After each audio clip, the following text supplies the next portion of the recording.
Hi, and welcome to the Hmong Women podcast. I'm Ariel. I'm Emily. We're so happy you can join us. Today it's snowing, but I know this episode will be out in a couple months. Yeah. But yeah, how was your weekend or how was your week overall? That's my week. Silence for 10 seconds.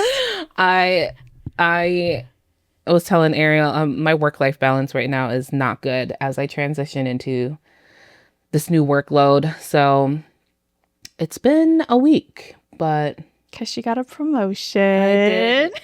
It sounds exciting at first, and then you do the job and you're like, damn, that's a lot of work. So, but yeah, it's been a week and I'm just excited for the weekend. I know it's snowing today and plans have actually been confirmed to be canceled today.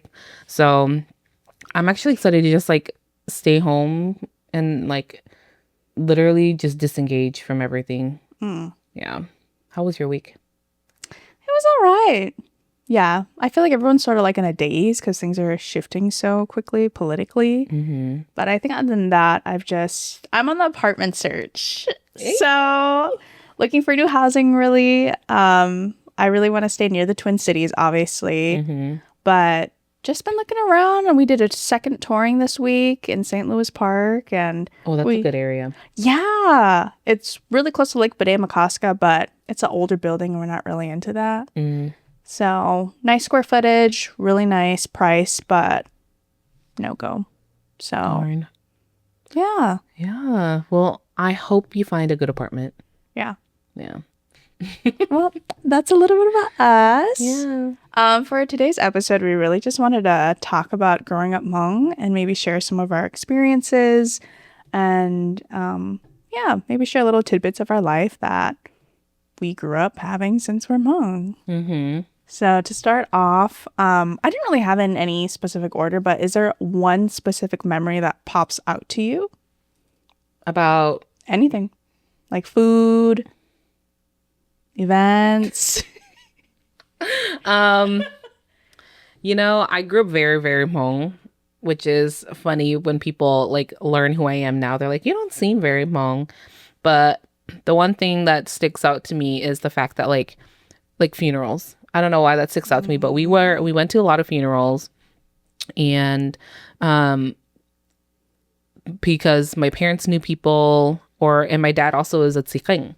So he was invited out to a lot of funerals to go do stuff. And, my dad is a very traditional man. So he knows how to, do a lot of the traditional duties,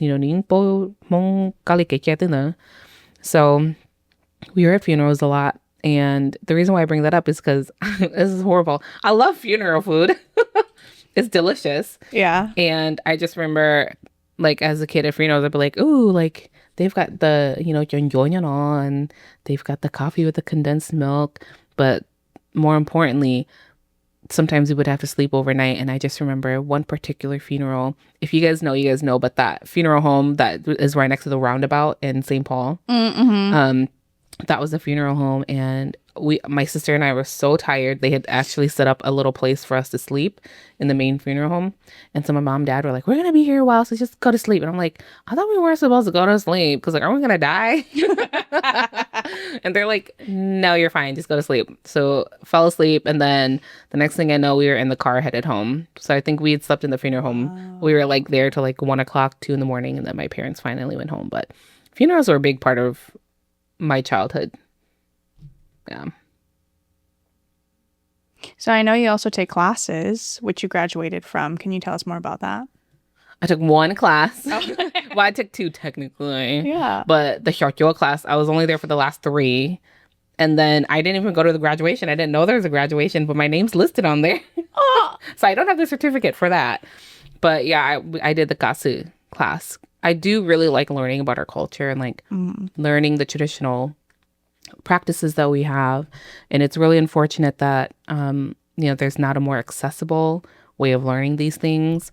But yeah, I did the Kasu class and it was really cool. Like just learning about why we have, these roles in funeral homes and why we do certain processes during the funeral and how it, how they feel like it helps the person who has deceased, like their soul rest. It's all about like making sure that they get the journey back home that they deserve. And I loved learning that. And I'm not in the class anymore because they're in the Zisai part, which is where you're learning how to and I asked my dad, I was like, how is it going? Like, how long are you going to be in it? He was like, like 3 years. What? And I'm like, you got to go to class every Friday for 3 years, but that's dedication, right? That's like, you have to know how to hukyongona and to make sure that you're singing it correctly. And That's like, an associate's degree and a half. exactly. So My God. it's really interesting. I loved learning about it. I wish, these courses, they're like, they want people who are seriously going to do the role, which is understandable because there's not a lot of Hmong people anymore who know how to do these things. So they do want to make sure that they're teaching people who are dedicated. And it's not that I'm not dedicated. I just want to learn it to learn it. Like, why is it like this? Why do we do these processes? But they don't have that available. So yeah, that was the Gasu class I took. It was really fun. And I told them, I was like, if there's another class where we can just learn, or even like a general course, like let me know. I do really want to learn how to hukutsia, but they don't have a class for that. Yeah. So yeah. Well, I just thought it was so cool when you were going to those classes because I told you, I was like, why don't they just record a YouTube video and do a YouTube series? Because I would watch on my own free time. Yeah. So. No, I agree. Yeah. And I think a big part of it is like, I know with Betu Sifuna, he was like, I learned these things from Kutu Sifu, and I don't want him to think that I think that I'm the expert and I'm just teaching people how to do it. Because there are certain things that like you have to know how to do, and you have to make sure to like have those disclaimers where it's like, I'm not claiming to teach these people these things and this is the way to do it. Because again, every family does customs a little bit differently. Like these are what he was teaching us was just a template of how customs are done, and then we have to know how to customize it to that family, because your Hmong Tao may do it differently than Hmong Va, and Hmong Ling will do it differently than Hmong De, and so you have to like understand those nuances too. And they spoke Hmong so fast, I was like getting whiplash. One way, another way. But it's like, it was so interesting. And so, yeah, I do agree. Like, I wish there was something more general that like just explained the reasons and for these customs and like how these customs work, because I think that would really be an interest to a lot of Hmong people our age and younger. They're like, I didn't know this. My parents didn't teach me, or they try to teach me, but it's hard for me to understand. So hearing it from someone else might help them. Yeah. Yeah. And like in my situation, like I don't have a dad who's a shaman in the community, so I don't even know about those classes, So it'd be nice to have that resource to lean on and like watch in my free time. Yeah. Yeah. Van Council, Minnesota, you got an opportunity there. Just saying. Yeah. But what about you? What memories pop up for you? Well, I think the first one was Hmong New Year because my grandma used to take us all the time, and she'd like not drag us, but she'd be like, let's go this year. And we'd be like, yeah, sure. But we were the early risers, so we'd be up at 6 a.m., maybe earlier, and we'd do our makeup, we put on our clothes, and then my grandpa would drop us off because we didn't want to pay for parking. So you do that because you get there before the lines. Yeah. And so we got there at opening. We'd buy tickets, go in, and I feel like the numbers have sort of dwindled over the years, but I know that last year's turnout was actually really big. Oh, it was. Yeah. Yeah. So the 1 year I don't go, it was big. So, but I feel like as kids, that's our one core memory is like using our traditional clothes and then wearing them and then looking at all the new designs, eating there for lunch, staying another couple hours to watch the beauty pageant and watching the town show, and then coming home at like 4 or 5. Yeah. So it was like an 8-hour day for us. Did you go to both the Metrodome when it was the Metrodome New Year and the River Center? No, just a River Center. Okay. That's fun. So what was your favorite kind of Hmong outfit to wear? Did you have like a favorite style? I don't remember all of my outfits, but I think one of my favorites was one that we bought a couple years ago. It was purple, and it was really nicely beaded, and then it was one shoulder. Ooh. And I still have pictures actually on my Facebook. So Yeah, I think I've seen those pictures. you have. Yeah. Probably, yeah. So you like the more like chia high Hmong clothes? Yeah, Okay. definitely. Yeah. That matches you in your style though. I think so, but I mean, my grandma used to make us pants too. So we would wear the long pants. So I love it. It doesn't matter to me. Yeah. Yeah. So And a core memory for me too is going to the flea market and having to find myself a new Hmong hat because my head's too freaking big. mine too. Yeah. So my grandma would be trying on like 6 and they wouldn't fit and they'd have to go to the back and get me a new one. I remember that. Yeah. Yeah. And, like just the humiliation of, oh, go inside the whole locker, yeah. Yeah. Thanks. Announce it any louder. Exactly. I think vain people just got big heads, honestly. We really do. No. Can't control it. No. Can't. Do you remember when the new Hmong village was built? Yes. Did you guys like going to that one? Like, I know my mom still prefers going to Hmong Town, which is the old one on Como. Mm-hmm. But did your family like have a preference for which Sala Chapua they would go to? We definitely go to we used to go every weekend with my grandma to the old Hmong village. Mm-hmm. But now it's the new one because I feel like that one's just a lot cleaner and it's more nicely built because I feel like you're not going to win in the parking situation for either one. Mm-hmm. No. So at that point, it's food, variety, cleanliness, and bathrooms, right? Yeah. Yeah. So yeah. Yeah, that's very true. I think for food, people sleep on the old flea market. Okay, they do. Because there's 2 booths there that I love. And that's because one of them is my sister's friend. They make a bomb kabong. Where are they located? So when you go to the old Hmong village, they're in the building to the left. Mm-hmm. And then you go not in the main door, the main double doors, but there's like a middle door. Yeah. And you go through that door. They're the first food booth there. The one closest to the street. Yeah. Yeah. Yeah.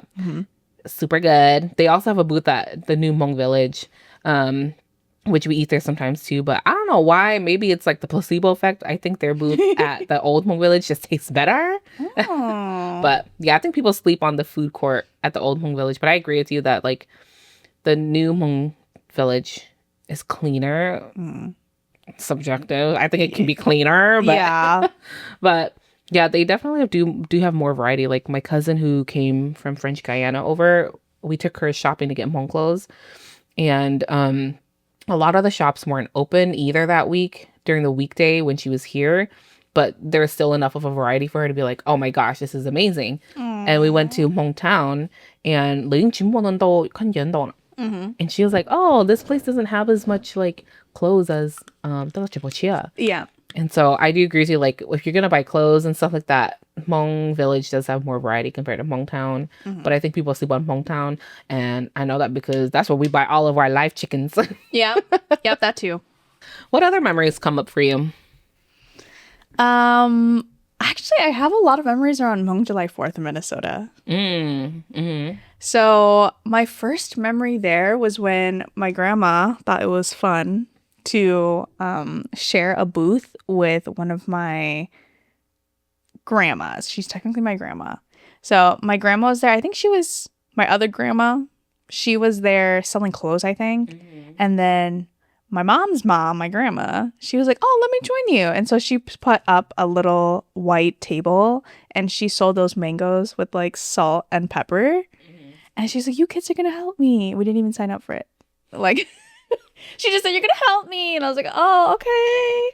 And so we're the kids literally in the tent, like shaving off the mangoes and like slicing them and then running to get fresh water and then basically being free labor.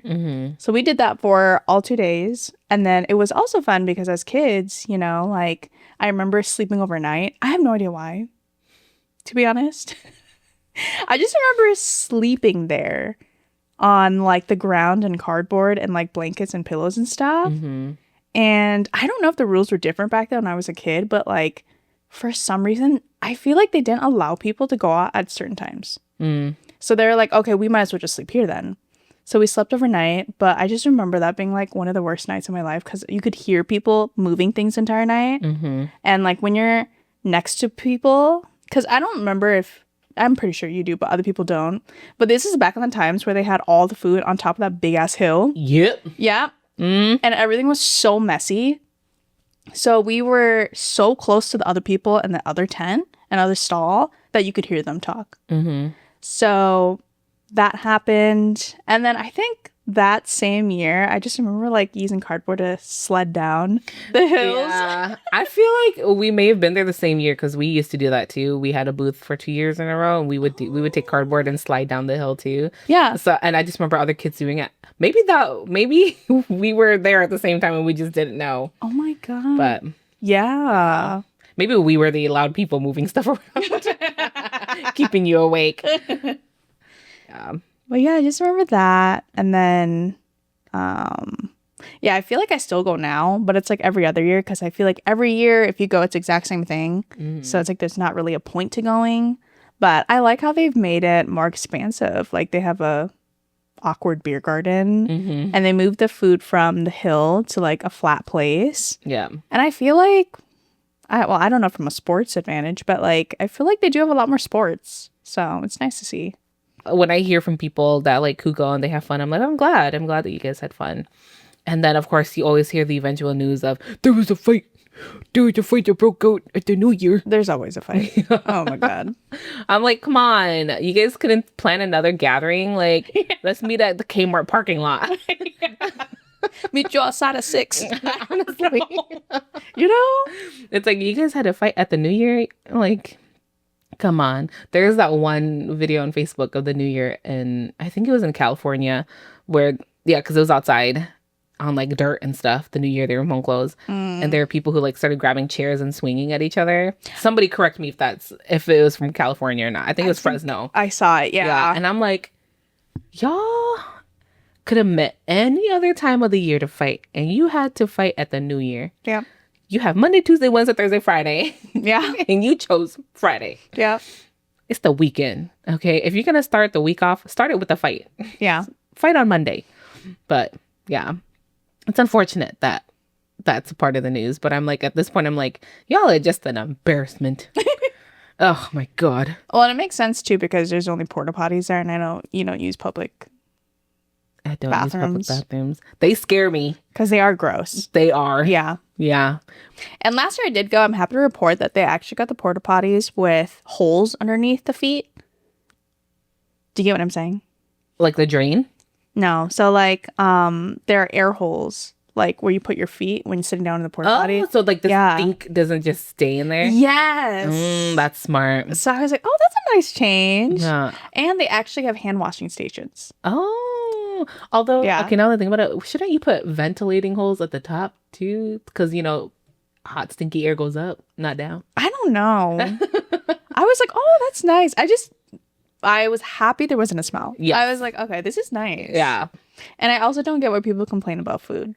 Because it's like, you're going to an event. Exactly. You know it's going to be more expensive. Why do you pay $15 at State Fair and not complain about it? But come to this Exactly. event and complain. Yeah. It's so funny because I know, like, my mom, she'd be like, we're not going to eat at July 4th as a kid because, like, she'd be like, we just go to Hmong Village, get the same food for cheaper. Yeah. Just do that. Why are you complaining? So I completely agree with you. Like, shut the fuck up. Yeah. Don't want to get it, don't complain. Yeah. Another funny thing that I was thinking about too, being at Hmong Village, my grandma used to, I think for a couple of years actually, the new Hmong Village, she had a stall there. Yeah. And so for a couple of years, she was selling clothes. She was also mending clothes. And then she was also selling jewelry. Mm-hmm. And I remember my best years being a market rat. Like, I loved like going with my grandma on the weekends and over the summer, like just being there Monday through Sunday. Mm-hmm. And then like being given money and being like, here, go get something to eat. And I'd like be like, okay, bye. But yeah, it was just super fun being a market rat. Yeah. Yeah. That's so cute. So What else you got in here? I feel like we also had Death of a Language. So I feel like we've talked about that a little bit before in previous episodes, but I think for me, like I used to get laughed at all the time because I couldn't speak it or write it or read it. Mm-hmm. And it's sad because a lot of my friends and family did that to me, not like strangers, So I do feel like I've just come to accept as an adult that I can't excel in everything.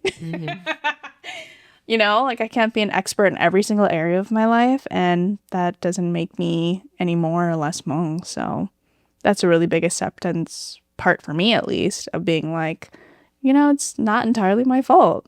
And I can learn and do it in the future. And even if people still make fun of me, oh well. Yeah. So. Yeah. No, I agree. I think that, and I've said this before, that a lot of the parts of our culture, yeah, it is, the onus is on us as individuals to want to learn it. But another part of it is that, how are we supposed to know? And a lot of it is like, I've heard from some elders that I've asked, I'm like, well, why are you upset when, when it's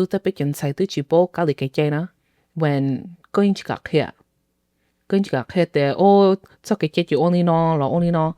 And they go, well, it should be up to you to want to learn. But I'm like, yeah, but I do. That's why I come to you. But then you go, oh, no. Yeah. It's like, yeah, and so they're like waiting for the right moment. And it's like, no, you should be teaching your kids this when they're young and like willing to learn. And, my dad and I have had this conversation, and they're like, he's like, no, I hear you. Like, I do agree that we shouldn't wait to teach, to when they get married. We should be teaching them when they're younger so that they have this information. And like, we shouldn't just be teaching Nsai to like do these things that typically only Nsai would do. If they want to learn like other parts of Hmong, like we should let them learn it too. And so my dad, like, he has identified that, and he goes, it is true. Like there is a gap there when it comes to learning the language and learning the duties and the cultural practices. And so, yeah, partly, again, the onus is on us to want to learn. But then again, it's also the accountability part of like, well, you've never taught it and you've made it difficult for us to learn it. To our elders, which is a great segue with language to our schooling. So I went to an all Hmong school for most of my life. So I was like forced into Hmong language. I mean, I spoke Hmong growing up because my parents, obviously, but when we lived in Elk River, it's basically all white up there. So in school, I didn't speak Hmong. They actually forced me into ESL, even though I spoke English very well. I was a top reader and writer, but I was still put in ESL. And but at home, my parents would always speak Hmong to me. And then when we moved back to Minneapolis, they immediately were like, you were around too many white people. We're going to put you in a Hmong school. So I was enrolled into New Millennium Academy. And like immediately we were submerged into Hmong classes. And so I've learned, like, I was forced to be Hmong classes from 4th grade and on. So I can read it. I can write it. Can I speak it? Not well. I can read it and write it though.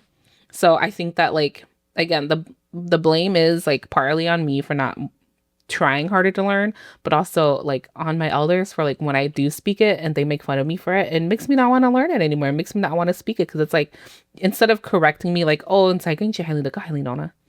go, oh, excuse me, at least I'm trying. Like, don't reprimand me. Exactly. Yeah. The Hmong language is a beautiful language. And it sucks that a lot of our people our age or younger who don't know or understand Hmong, like, they get made fun of it. And like, I won't lie, like sometimes I joke around with my nieces and nephews like, oh, you guys don't even know Hmong. But then we're not teaching them. We're not speaking it to them. So it's really not their fault. And they grow up in a school system that doesn't require them to speak Hmong. So at the end of the day, it's on us for not teaching them. Yeah. Yeah. Yeah, because growing up, my only exposure was my grandparents when I saw them, and then my parents here and there. But like mostly at home, we just mostly spoke English for the majority of the time. So I think growing up that way too, and being surrounded by white people, majority up until high school, like that really does impact you in a different way of being like, oh, like, not that I want to blend in, but it's like that was never really prioritized for us, And so I think most recently too, it's sort of funny because my dad's mom, she'll speak Hmong to all of us, and I'm one of the few siblings who can speak back to her in Hmong. But it's funny seeing how people connect with the elders too, and seeing the little ones who don't speak that well yet, like, connect with her. Because like I find myself too being the intermediary. Is that how you say it? I think so. Okay. I think that's how you say it. But I find myself being the middleman and like Mediator. mediator. There we Yeah. I find myself being the mediator and having to translate for people too. So in that way, so definitely think it's been interesting and the journey's been long. But yeah, I think because I had a later exposure to it and we went to the same high school, not at the same time, No. but same high school, Yep. I was not enrolled in the Hmong classes. They were debating though. They were like, oh, maybe you should take one class. And I was like, no, please don't. I'm going to feel like an elementary student in that class. So they didn't. But I think at the end of the day, like, I think it would have been nice to be exposed to that stuff. But I don't know. I feel like I have enough confidence in myself now to learn in the future if I truly wanted to. Yeah. Yeah. I mean, I have my Hmong basics book if you want it. Well, you make a very good teacher too. Because you thank teach you. your siblings. No, not your siblings, your nephews and nieces. Yeah, I Yeah. haven't for a while, but yeah, See? they wanted to learn at some point. Yeah. It was fun to learn Hmong, and I think that Hmong 3 definitely like reignited my love for it. And this is gonna make me sound like a nerd, but I don't care. But we did like Hmong spelling bees too. Oh, Like we would go to other fun. Hmong schools and like do Hmong spelling bees. And I just remember going up on stage and they'd be like, okay, spell ntuna. And it'd be like, no, ta, sa, han, ta, un, tsu, ki, mu, tsu. That's even the wrong because tsu does not have a tone, but like that's what you would have to do on stage. And I'm like, I feel like a nerd, but I'm like good at it. Did you place well in spelling bee? No, there's a little kid that beat me. Oh. But my mom and dad still have like the little ribbon somewhere in their house of like me going to I went to 3 Hmong spelling bees. Wow. Yeah. That's a lot. That is a lot. That's what I'm telling you. My mom and dad were so proud. They're like, my daughter can spell Hmong. I'm like, but can I understand it? That's the question. So it's fun to learn Hmong. It is hard. There's actually this really cute video that I sent to my sisters. It's this Chinese girl and she's learning the Chinese tones and she's getting so frustrated. She's like, ah, and then she like doesn't remember one. So she's like, I'll have to send it to you. It's so cute. And then like she gets so frustrated. She starts crying because like the tones are so hard. But I'm like, that was at some point me with the Hmong language. And I'm pretty sure a lot of other Hmong kids might feel this way. It's like, it is hard to like tell the difference between the tones sometimes. And like knowing like, okay, well, what letter combination do I spell for nzu versus, you know, like nzwa, you know, like what different combinations for that. And so like it is frustrating, but I think once you get it, it's so fun, like knowing how your language works. And it is, like you said, it's really unfortunate that we get made fun of for not like being able to speak it fluently.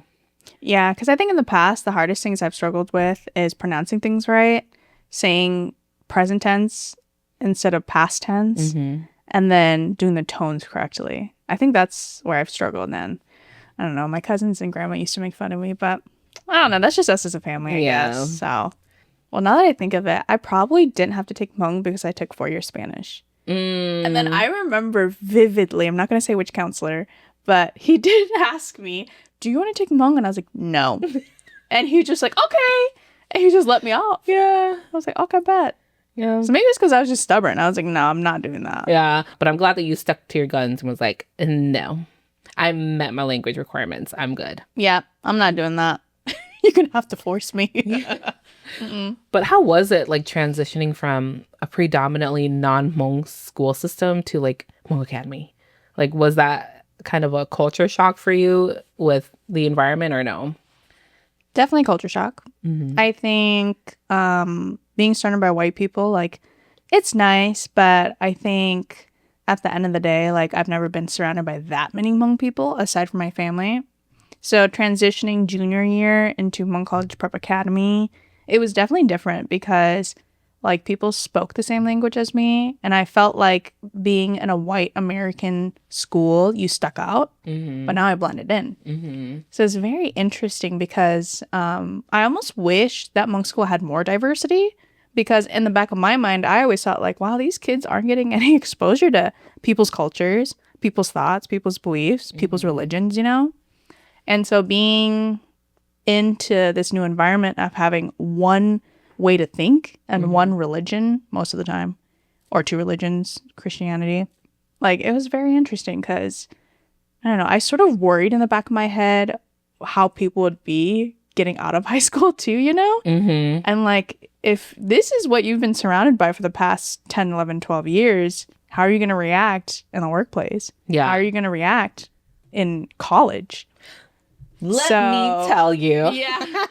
I'm kidding. So I think for me, like, I miss the diversity. I missed having friends with different backgrounds. But I think as a teen too, I took it really hard because like when anyone transitions to a new school in their junior year, it's like a huge shock, you know? Yeah. So I think for me, I just remember like being alone for the first couple of weeks because I was trying to figure out life. I was sort of still mad at my parents. But I made a couple friends there. Unfortunately, we're not really friends anymore. But yeah. And then I also did PSEO. So I think that helped a lot Mm-hmm. because I had finished most of my credits. And so senior year, they're like, you can either repeat credits or you can go to PSEO. And I was like, I'll just do PSEO. Yeah. Because as a kid, or as a teen, you know, you're just like, oh, okay, like that's a big decision to make Yeah. because your prefrontal cortex isn't even formed yet. Right. So I went to college and I feel like I enjoyed college a lot more than Hmong College Prep Academy. Yeah. And maybe it was because the extracurriculars were different. Maybe it was because the campus was bigger. But yeah.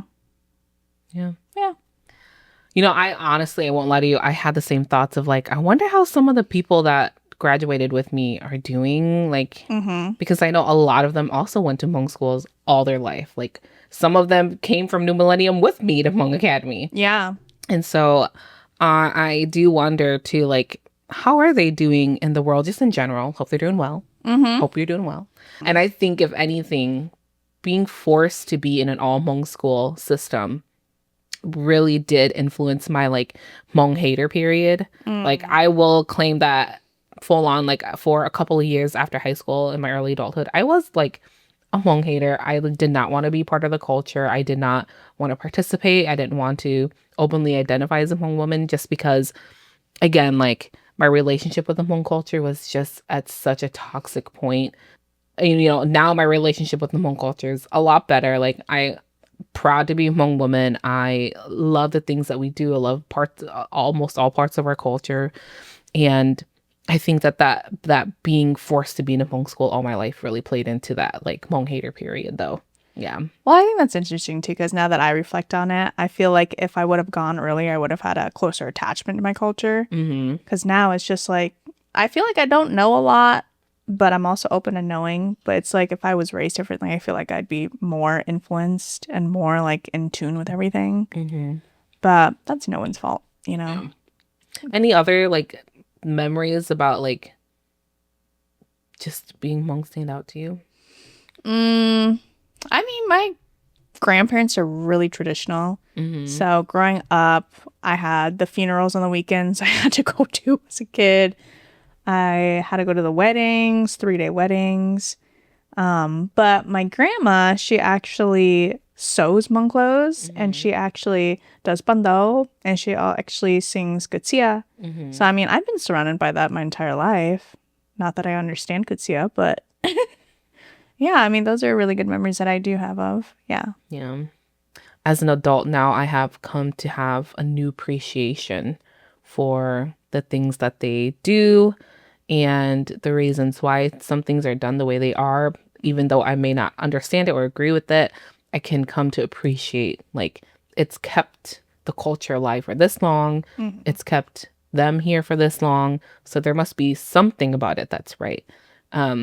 Even if some things about it could change. So I do appreciate that I was able to be immersed in the culture from a very young age, and that it has allowed me to ask the necessary questions for why things are done the way they are. So, yeah. The only thing that I would change is not being forced to be in monk school all my life. But other than that, I do appreciate the opportunities of learning and like immersing myself in our culture that my parents have given. Yeah, I echo that. I feel like the first time in junior year at Hmong College Prep Academy, I feel like that was the first time too where I was surrounded by peers that we could all appreciate the same thing. So that's a nice memory to look back on.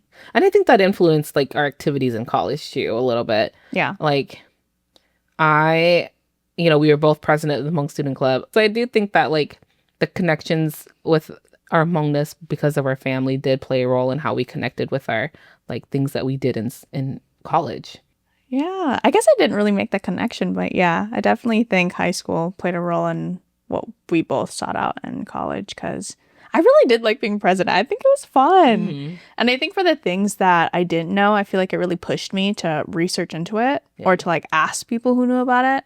So I think it was a good learning point for me too to be like, I don't know, but like how I am now in life, like I'll just figure it out. I'll just ask around. Yeah. So is there anything else that comes up for you? No. Well, I used to grow up. See, not a lot of people from other cultures share this, but we used to grow up plucking chickens. Yeah. So that's one of my other core memories too. So, but other than that, I don't touch the guts. I don't do anything with. Okay, I did do that one thing with the cows where you like scrape the hides. Yeah. Ugh, that was gross. And I do like the celebration of everything too, I feel like. Because even if it's like a hooply or something else, like I do like the communal like impact it does of like coming together, celebrating, or better yet, like going through with the ceremony. So yeah, that's one pro, I guess. Well, thank you so much for tuning in today. We're really excited that you're here for season 2. This is going to come out sometime in spring, but we hope you're enjoying the weather and follow us and like the things that we have on TikTok, Insta, YouTube, and Blue sky. Blue Sky. All right, bye.